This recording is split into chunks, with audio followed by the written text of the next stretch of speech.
ಸತತ 12 ಮ್ಯಾಚಲ್ಲೂ ಕೂಡ ಹೇಳ್ಕೊಳ್ಳುವಂಥ ರನ್ಸ್ ಏನಿಲ್ಲ.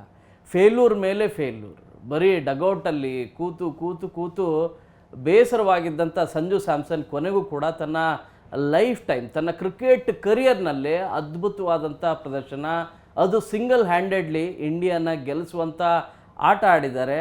ಅದು ನಿಮಗೆ ಕ್ವಾರ್ಟರ್ ಫೈನಲ್ ಮ್ಯಾಚಲ್ಲಿ, ಅದು ಕೂಡ ತುಂಬ ಇಂಪಾರ್ಟೆಂಟ್ ಇರುವಂಥ ಮ್ಯಾಚಲ್ಲಿ ಸಂಜು ಸ್ಯಾಮ್ಸನ್ನ ಆಟ ನಿಜವಾಗ್ಲೂ ಕೂಡ ಮೆಚ್ಚತಕ್ಕಂಥದ್ದು. ಅಂಥ ಆಟವನ್ನು ಆಡಿದ್ದಾರೆ. ಅದು ವೆಸ್ಟ್ ಇಂಡೀಸ್ ವಿರುದ್ಧ ಒಂದಲ್ಲ ಎರಡಲ್ಲ 195 ರನ್ ಚೇಸ್ ಮಾಡಬೇಕಾಯಿತು. ಒಂದು ಕಡೆಗೆ ಕಂಟಿನ್ಯೂ ಆಗಿ ವಿಕೆಟ್ಗಳು ಹೋಗ್ತಾನೇ ಇದ್ವು.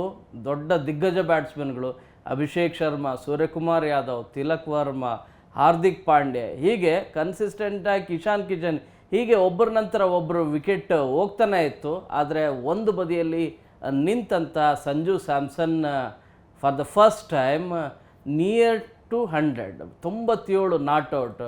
ಈ ರೀತಿಯಾಗಿ ಚೇಸಿಂಗ್ ಆಟದಲ್ಲಿ ಅತಿ ಹೆಚ್ಚು ರನ್ ಗಳಿಸಿದವ್ರು ಯಾರಾದರೂ ಇದ್ದಾರೆ ಅನ್ನೋದಾದರೆ ನೋ ಡೌಟ್ ಅದು Virat Kohli. King Kohli not out 82 run ಗಳಿಸಿದ್ದೇ ಇದುವರೆಗೂ ಹೈಯೆಸ್ಟ್ ರನ್ ಆಗಿತ್ತು ರನ್ ಚೇಸ್ ಟೈಮಲ್ಲಿ, ಅದರಲ್ಲೂ ಕೂಡ T20 ವರ್ಲ್ಡ್ ಕಪ್ಪಲ್ಲಿ. ಅದನ್ನು ಮೀರಿ ಇವತ್ತು ಸಂಜು ಸ್ಯಾಮ್ಸನ್ನ ಆಡಿದಂಥ ರೀತಿ ನಿಜವಾಗ್ಲೂ ಕೂಡ ಅದ್ಭುತ, ಅಮೋಘ.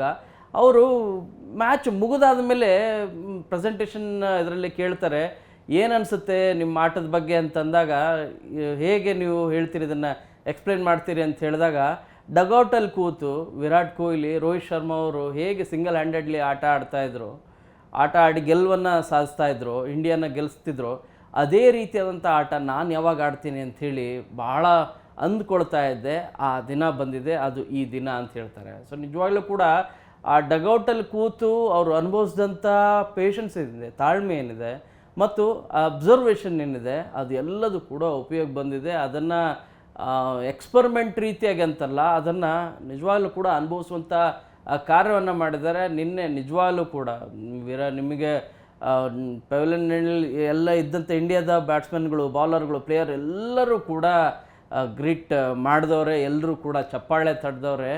ಒಂದು ನಿಮಗೆ ನೆನಪಲ್ಲಿರಲಿ, ಜಿಂಬಾಬ್ವೆಯ ಮುಂಚಿತವಾಗಿನ ಮ್ಯಾಚಲ್ಲಿ, ಅಂದರೆ ನಿಮಗೆ ಸೂಪರ್ 8 ಲೀಗಿನ ಮುಂಚಿತವಾಗಿರೋ ಮ್ಯಾಚಲ್ಲಿ ಸಂಜು ಸ್ಯಾಮ್ಸನ್ನ ಆಡಿಸ್ತೀರಾ ಅಂಥೇಳಿ. ಯಾಕಂದರೆ ಅಭಿಷೇಕ್ ಶರ್ಮಾ ಕಂಟಿನ್ಯೂಸ್ ಆಗಿ ಔಟ್ ಆಗ್ತಾನೇ ಬರ್ತಾಯಿದ್ರು. ಅದರಲ್ಲೂ ಕೂಡ 3 ಡಕೌಟ್ ಔಟ್ ಆಗಿದ್ದರು.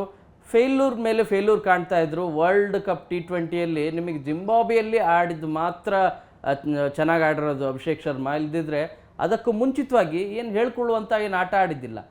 ಆ ಸಂದರ್ಭದಲ್ಲಿ ಪ್ರೆಸ್ ಮೀಟಲ್ಲಿ ಮೀಡಿಯಾದವರು ಅವ್ರನ್ನ ಪ್ರಶ್ನೆ ಮಾಡ್ತಾರೆ. ಏನಂತ ಪ್ರಶ್ನೆ ಮಾಡ್ತಾರೆ, ಈ ಅವಕಾಶ ಅಭಿಷೇಕ್ ಶರ್ಮಾ ಫೇಲ್ಯೂರ್ ಕಾಣ್ತಾ ಇದ್ದಾರೆ, ಅವ್ರ ಪ್ಲೇಸಲ್ಲಿ ನೀವು ಸಂಜು ಸ್ಯಾಮ್ಸನ್ ಆಡಿಸ್ತೀರಾ ಅಂಥೇಳಿ.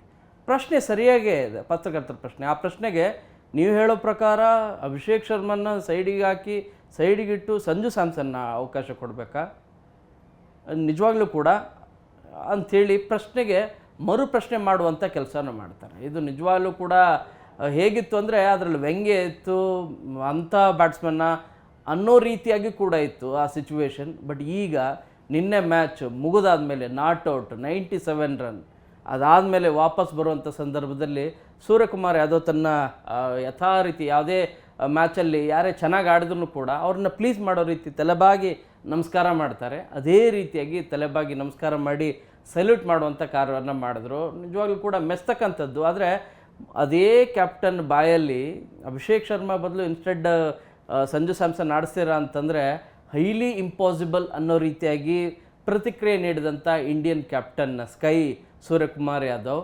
ಅದೇ ನಿನ್ನೆ ಸಂಜು ಸ್ಯಾಮ್ಸನ್ ಆಟದಿಂದಲೇ ಇಂಡಿಯಾ ಸೆಮಿಫೈನಲ್ಗೆ ಹೋಗಲಿಕ್ಕೆ ಅವಕಾಶ ಆಯಿತು. ಅದಕ್ಕೂ ಕೂಡ ಭಾಳ ಪ್ರಮುಖ ಕಾರಣಕರ್ತರಾಗಿದ್ದು ಇದೇ ಸಂಜು ಸ್ಯಾಮ್ಸನ್. ಇದಕ್ಕೆ ಹೇಗೆ ನಮಸ್ಕಾರ ಮಾಡಿದ್ರು ಅನ್ನೋದು ಕೂಡ ಗೌತಮ್ ಗಂಭೀರ್ ಅಂತೂ ಬಿಗಿದಪ್ಕೊಂಡ್ಬಿಟ್ರು ಸಂಜು ಸ್ಯಾಮ್ಸನ್ನ. ಅವ್ರು ಹೇಳಿದ್ದೇನೆಂದರೆ, ಈ ಹಿಂದೆ ಅವ್ರು ವರ್ಲ್ಡ್ ಕಪ್ಪಲ್ಲಿ 97 ರನ್ ಹೊಡೆದಿದ್ರು, ಸೇಮ್ ಇಲ್ಲೂ ಕೂಡ 97. ಬಟ್ ಆ ಸಂದರ್ಭದಲ್ಲಿ ಹೇಳ್ತಾರೆ ಗೌತಮ್ ಗಂಭೀರ್, ನೀನು 100 ಬಾರಿಸದೇ ಇರ್ಬೋದು, 100 ಹೊಡಿದೇ ಇರ್ಬೋದು, 100ಗಿಂತಲೂ ಕೂಡ ಮೀರಿದಂಥ ಅದ್ಭುತವಾದಂಥ ಮತ್ತು ತುಂಬ ಬಹಳ ದಿನಗಳ ಕಾಲ ಕ್ರಿಕೆಟಲ್ಲಿ ನೆನಪಿರುವಂಥ ದಿನ ಇದು. 97 ನಾಟ್ಔಟ್, ಅಷ್ಟು ಅದ್ಭುತವಾದಂಥ ಬ್ಯಾಟಿಂಗ್ ಮಾಡಿದೆಯಾ, ಇಂಡಿಯಾ ಗೆಲ್ಲಲಿಕ್ಕೆ ನೀನೇ ಬಹಳ ಪ್ರಮುಖವಾದಂಥ ಕಾರಣ. ಯಾಕಂದರೆ ಸಂಜು ಸ್ಯಾಮ್ಸನ್ ಓಪನಿಂಗ್ ಬರ್ತಾರೆ, ಅಭಿಷೇಕ್ ಶರ್ಮಾ ಫೇಲ್ಯೂರ್ ಕಾಣ್ತಾರೆ, 10-11 ರನ್ನಿಗೆ ಔಟ್ ಆಗ್ತಾರೆ. ಅದಾದಮೇಲೆ ಬಂದಂಥ ಇಶಾನ್ ಕಿಶನ್ ಕೂಡ ಹೇಳ್ಕೊಳ್ಳುವಂಥ ದೊಡ್ಡ ಸ್ಟ್ರೈಕ್ ರೇಟ್ ಏನಿಲ್ಲ, ಆದರೆ ಅವರ ಪರ್ಫಾರ್ಮೆನ್ಸ್ ಏನಿದೆ, ಆ ಸ್ಟ್ರೈಕ್ ರೇಟ್ ಏನಿದೆ ಅದನ್ನು ಆಡೇ ಹೋಗಿದ್ದಾರೆ. 30-35 ರನ್ ಗಳಿಸಿದ್ದಾರೆ. ಅದಾದಮೇಲೆ ಬಂದಂಥ ಸ್ಕೈ ಇರ್ಬೋದು, ಅವರು ಕೂಡ ಹೇಳ್ಕೊಳ್ಳುವಂಥ ಆಟ ಆಡೋದಿಲ್ಲ. ಅದಾದಮೇಲೆ ಬಂದಂಥ ಹಾರ್ದಿಕ್ ಪಾಂಡ್ಯನೂ ಕೂಡ ಔಟ್ ಆಗ್ತಾರೆ.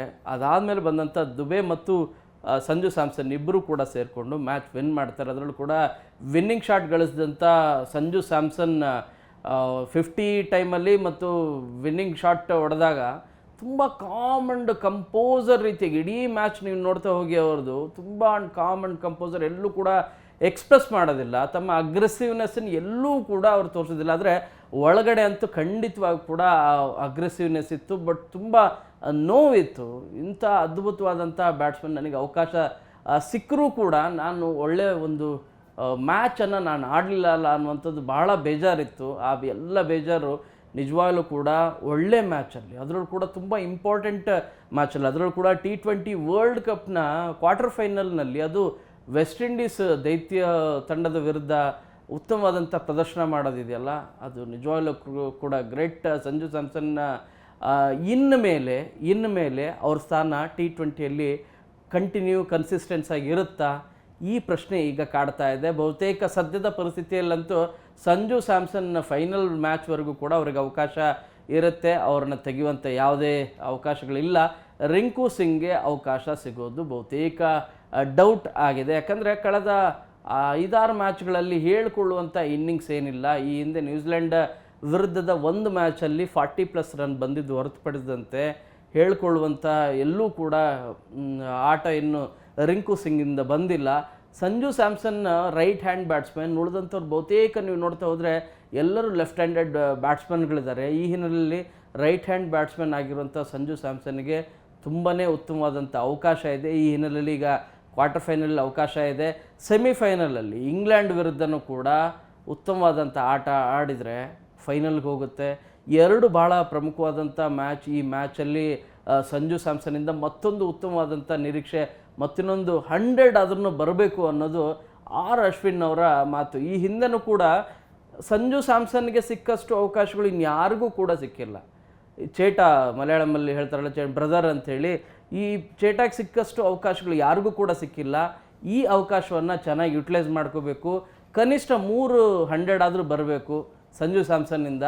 ಹೋಗಲಿ 2 ಆದರೂ 100 ಬರಲಿ ಅನ್ನೋದು ಸ್ಪಿನ್ ಮಾಂತ್ರಿಕ ಅಶ್ವಿನ್ ಅವರ ಮಾತಾಗಿತ್ತು. ಅದೇ ರೀತಿಯಾಗಿ ಈಗ ಒಂದು ಇದರಲ್ಲಿ ಅಟ್ 97 ಅದು 100 ಹೊಡೆದ ಹಾಗೆಯೇ ಅದ್ಭುತವಾದಂಥ ಆಟವನ್ನು ಆಡಿದ್ದಾರೆ. ಈ ಮೂಲಕ ಸಿಂಗಲ್ ಹ್ಯಾಂಡೆಡ್ಲಿ ಇಂಡಿಯಾ ಗೆಲುವಿನತ್ತ ದಡ ಸೇರಿಸಲಿಕ್ಕೆ ಸಂಜು ಸ್ಯಾಮ್ಸನ್ ಪ್ರಮುಖವಾದಂಥ ಕಾರಣ ಆಗಿದ್ದಾರೆ. ಇನ್ನುಳಿದಂಥ ಬ್ಯಾಟ್ಸ್ಮನ್ಗಳು ತಮ್ಮದೇ ರೀತಿಯಾಗಿ 10, 15, 20, 25, 30 ಹೀಗೆ ಕಾಂಟ್ರಿಬ್ಯೂಷನ್ ಮಾಡಿದ್ದಾರೆ. ಬಟ್ ಕೊನೆಯವರೆಗೂ ಕೂಡ ಯೂಶ್ವಲಿ ಏನಾಗುತ್ತೆ, 50 ರನ್ಸ್ ಹೊಡೆದಾದ ಮೇಲೆ ಶಾಟ್ಗಳನ್ನು ಹೆಚ್ಚು ಹೊಡ್ಲಿಕ್ಕೆ ಹೋಗ್ತಾರೆ. ಬಟ್ ನಿಮಗೆ ಒಂದು ಕಡೆ ವಿಕೆಟ್ ಹೋಗ್ತಿರೋ ಕಾರಣಕ್ಕಾಗಿ ಎಲ್ಲೂ ಕೂಡ ನಿಮಗೆ ಆಕಾಶದಲ್ಲಿ ಫ್ಲೈ ಅಂದರೆ ಶಾಟ್ ಹೊಡೆಯುವಂಥ ಕೆಲಸವನ್ನು ಮಾಡೋದಿಲ್ಲ. ಎಲ್ಲದೂ ಕೂಡ ಗ್ರೌಂಡೆಡ್ ರೀತಿಯಾದಂಥ ಶಾಟ್ಗಳನ್ನು ಆಫ್ಟರ್ 50 ಆಡೋದಿದೆಯಲ್ಲ, ಅದು ಅಷ್ಟು ಸುಲಭದ ಮಾತಲ್ಲ. ರೆಸ್ಪಾನ್ಸಿಬಿಲಿಟಿಯನ್ನು ತೆಗೆದುಕೊಂಡು ಆಟ ಆಡಿದ್ದಾರೆ.